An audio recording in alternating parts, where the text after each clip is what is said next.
Donc, l'idée, c'est de se dire, on va commencer à travailler sur des évitements, sur ne pas aller vers quelque chose plutôt qu'aller vers quelque chose. Alors moi, pendant des années, j'ai bien expliqué en PNL, ouais, mais quand tu regardes un menu, tu vas plutôt dire ce que tu veux plutôt que ce que tu ne veux pas. Et on nous a enseigné ça. Mais ça, c'est pour une décision, un choix qui va emmener un comportement.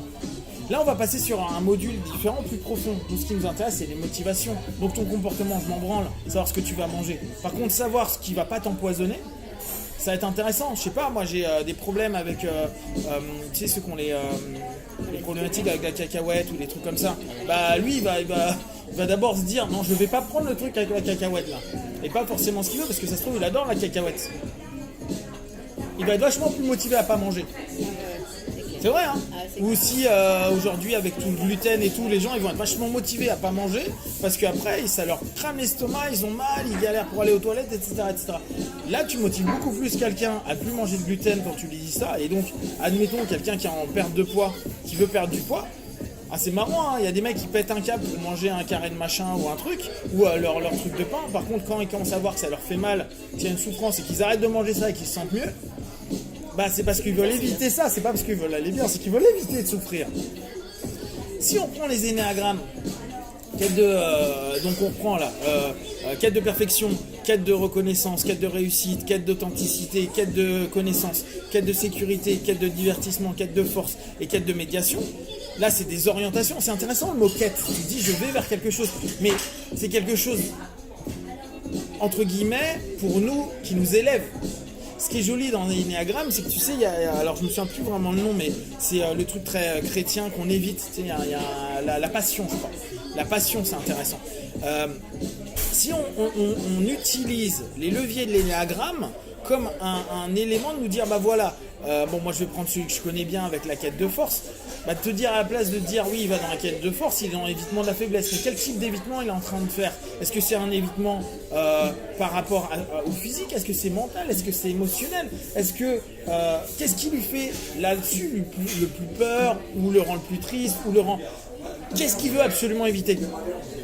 On va dire, dans le 7, il y a l'évitement qui va aller vers la diversification, etc., le divertissement. Mais qu'est-ce qu'il veut? Il veut éviter l'ennui. Est-ce que ça va être plus intéressant que je travaille sur le fait qu'ils veulent absolument ne pas s'emmerder, plutôt que de dire, bon, bah, on va t'ouvrir sur la notion de te centrer sur des choses pour que petit à petit, tu puisses te sentir plus focalisé, que tu n'aies pas besoin d'avoir des plans A, B, C, D.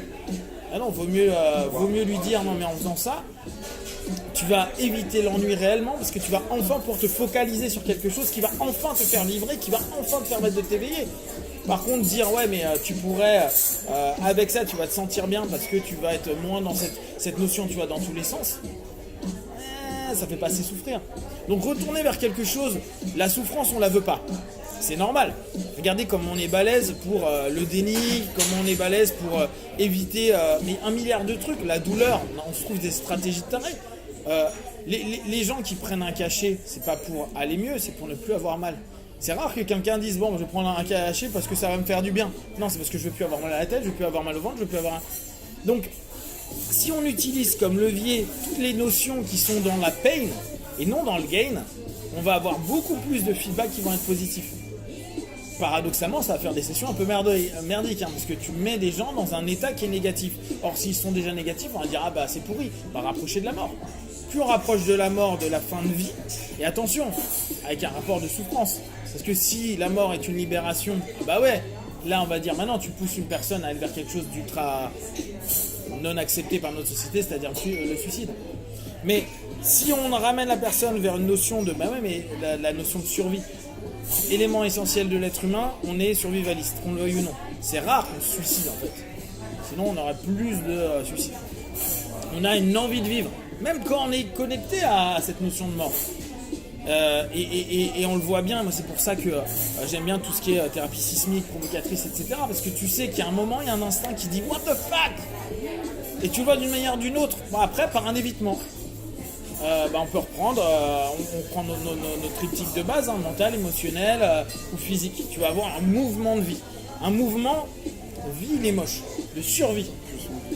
Et c'est cette notion-là, c'est tu souffres, dans un premier temps tu souffres et tu vas vouloir survivre de ta souffrance. Mais on n'est pas en train de se dire ouais mais tu vas kiffer la vie. Non. Mais on s'en fout, moi je m'en tape que mon partenaire il kiffe la vie. Pour l'instant on veut gérer une pathologie qui est suffisamment dissonante pour lui pourrir la vie au quotidien. Et donc pas qu'il soit bien ou pas, il va voir un coach. Enfin, toi, si je vais dans l'absurde, hein, bah, va voir un mec qui après te donne de quoi être heureux dans ta vie ou de la méditation, ce que tu veux. Nous notre job c'est de permettre qu'un pattern qui est dissonant, qui est basé sur un gain, parce qu'à ce moment-là, il y a quelque chose nos fameux bénéfices secondaires, etc., revienne à une notion d'évitement d'une souffrance, avec prise de conscience de l'évitement d'une souffrance, qui va nous permettre à un moment donné de ramener vers la souffrance pour peut-être recréer un pattern alternatif de fuite et d'évitement de la souffrance. En fait, on revient, si vous connaissez un peu le bouddhisme, aux nobles vérités de Bouddha. Bouddha, je crois que c'est le 3e note vérité qui disait il faut que vous ayez conscience de ce qui vous fait mal et de ce qui vous dérange pour éviter d'aller simplement dans une fuite qui n'a pas de sens, mais que vous donniez du sens à cette fuite parce que de toute façon, la souffrance sera toujours quoi qu'il arrive. Vous ne pouvez pas l'enlever, mais vous pouvez accepter qu'elle existe pour pouvoir vous rendre compte que même quand vous êtes bien, vous êtes dans l'illusion de croire que vous êtes bien parce que c'est simplement un évitement d'une souffrance. Donc en fait, on est exactement là-dessus. Nous, dans la thérapie, on permet d'avoir une prise de conscience et une acceptation que la souffrance est, et donc avec la notion de permanence-impermanence, elle est un laps de temps, elle disparaît parce que je ne veux plus la voir où je me trouve des conditionnements X ou Y qui me permettent d'être soi-disant mieux, mais elle est toujours latente. Et en même temps, c'est génial parce que grâce à elle, on peut permettre à notre partenaire et à nous-mêmes de se dire ah bah j'ai un levier constant. Et là, on revient sur ce que tu disais tout à l'heure avec les ancrages. Bah non, on s'en fout des ancrages. Ce qui nous intéresse, c'est les triggers, c'est les déclencheurs. Les ancrages, on s'en branle. Ouais, tu vas mettre tes 3 là comme ça, tu vas faire ça, on s'en fout. Par contre, le trigger, si on réutilise un trigger survivaliste pour n'importe qui, vu que tout le monde veut fuir, tu veux fuir le fait, par exemple, un moment de l'action parce que tu veux être dans le mental, qu'est-ce qui te gêne dans l'action? Qu'est-ce qui te gêne dans la fatigue? Si on reprend ça, par exemple, tu veux fuir une contrainte X ou Y, ok. Maintenant, si on va dans la souffrance de la contrainte, t'as quoi? Bah, je suis dans un malaise, ok. Augmente ça. Quel trigger on va réussir à appuyer pour que tu te sentes mal d'un coup? Pour que justement tu te dises, hey, Niet Popov.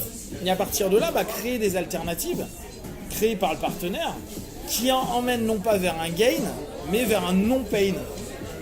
Et là, c'est là où nous, on a à réfléchir en hypnose, étant donné qu'on nous dit qu'il ne faut pas utiliser trop de négatif. Bah ouais, mais pas sûr. Et on revient après sur une éducation de non-souffrance et non pas dans une éducation de bien-être. Bon, ça serait bizarre d'être praticien de non-souffrance. Pourtant, au bout du compte, c'est peut-être ce qui pourra donner, et on revient sur le facteur motivationnel de tout à l'heure, quelque chose qui peut faire durer les gens sur le temps, sur le terme, parce que justement, personne n'a envie de souffrir. Et même les gens qui se clarifient, s'ils souffrent à un moment donné, s'ils se font du mal, c'est qu'est-ce qu'ils évitent comme vraie souffrance, parce que c'est pas parce que tu te scarifies ou que tu te fais des tatous partout, ou que tu te perces partout, ou que tu te fais du mal. Bah nous, avec les sports de combat, avec le masochisme qu'on a dans les sports de combat, qu'est-ce qui est réellement, c'est pas de la douleur, on s'en fout. On va peut-être avoir un bras pété, une mâchoire à travers, tout, mais c'est rien. Qu'est-ce qu'on évite comme souffrance? Parfois, la souffrance de se dire simplement, putain, je suis en danger. Et ça, c'est plus fort que de dire, j'ai un nez pété, vous imaginez à quel point on est fort, là c'est côté très vite, mais très, très bien conçu par rapport à ça. À dire, mais on est prêt à se faire péter les nez, à se péter le bras, se faire mal à l'épaule, à avoir les cervicales en vrac, pour une peur d'un truc qui n'arrive pas. Donc on veut éviter quelque chose qui peut-être nous est arrivé une fois dans la vie, peut-être qu'il nous arrivera une deuxième fois, peut-être jamais. C'est puissant. Au lieu de... les motivations dans les gens qui font de la salle de défense, pour beaucoup aujourd'hui. Bien sûr, mais c'est j'évite quelque chose qui n'arrive pas et je passe ma vie à être basé sur un évitement. Et en plus, après, au fur et à mesure, je prends du kiff dans ma pratique martiale, dans ma pratique psycho. Je veux pas souffrir de ceci ou cela. C'est vrai. C'est tellement...